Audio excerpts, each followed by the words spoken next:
Hi friends, என்னோட பேர் சுபா. நான் நம்மாழ்வார் வேளாண்மை மற்றும் தொழில்நுட்ப கல்லூரியில் 4ஆம் ஆண்டு படிச்சுட்ருக்கேன். இப்போ எங்களுக்கு 8th செமஸ்டர் போயிட்டுருக்கு. எக்ஸ்பெரிமென்ஷியல் லேர்னிங் ப்ரோக்ராமில் கமர்ஷியல் சீட் ப்ரொடக்ஷன் அப்படிங்கிற கோர்ஸை நாங்கள் தேர்வு செஞ்சுருக்கோம். போன வீடியோவில் மக்காச்சோளத்தை விதைக்கிறத பற்றி பார்த்தோம். இப்போ இந்த வீடியோவில் மக்காச்சோளத்தோட பூச்சி மேலாண்மையை பற்றி பார்க்க போகிறோம். வாங்க வீடியோக்குள்ளே போகலாம். இப்போது பொதுவாகவே படைப்புழு அப்படிங்கிற பூச்சி அதிகமாகவே இந்த பயிரில் காணப்படும்.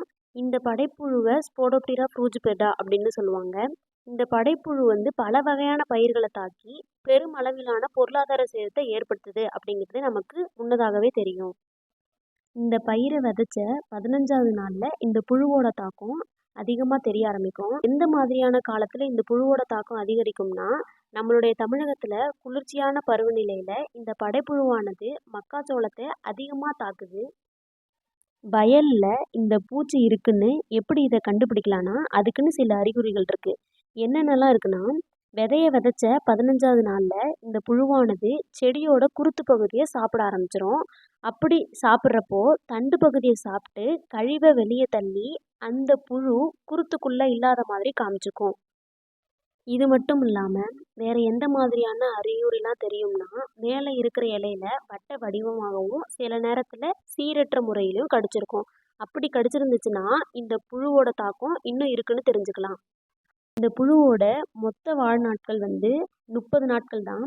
ஒரு அந்து பூச்சியானது 500லேருந்து 2000 முட்டை வரை இடும். முட்டைகள்லேருந்து பச்சை நிற இளம்புழுக்கள் வெளியில் வரும். வெளியில் வந்த பிறகு இலைகளில் உள்ள பச்சையத்தை சாப்பிட ஆரம்பிச்சிடும்.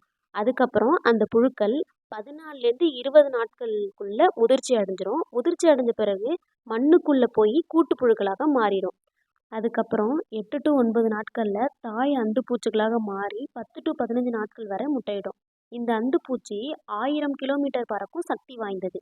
வாங்க இதை எப்படி கட்டுப்படுத்தலாம் அப்படிங்கிறத பார்ப்போம். வெறும் பூச்சிக்கொல்லி அடிக்கிறதுனால மட்டும் இந்த புழுவை கட்டுப்படுத்த முடியாது. அதனால் ஒருங்கிணைந்த பூச்சி மேலாண்மையை பயன்படுத்தி முழுமையாக கட்டுப்படுத்த முடியும். நாங்கள் பயிரிடுறதுக்கு முன்னாடியே வேப்ப முன்னாக்கு 250 கிலோ போட்டிருக்கோம். இது எதுக்காக நாங்கள் போட்டிருக்கோன்னா, மண்ணுக்குள்ளே இருக்கிற கூட்டுப்புழுவை அழிக்கிறதுக்காக தான். அடுத்து பொறிப்பயிர் அப்படி இல்லைன்னா ஃபெரமோன் பொறி மூலமாகவும் கட்டுப்படுத்தலாம்.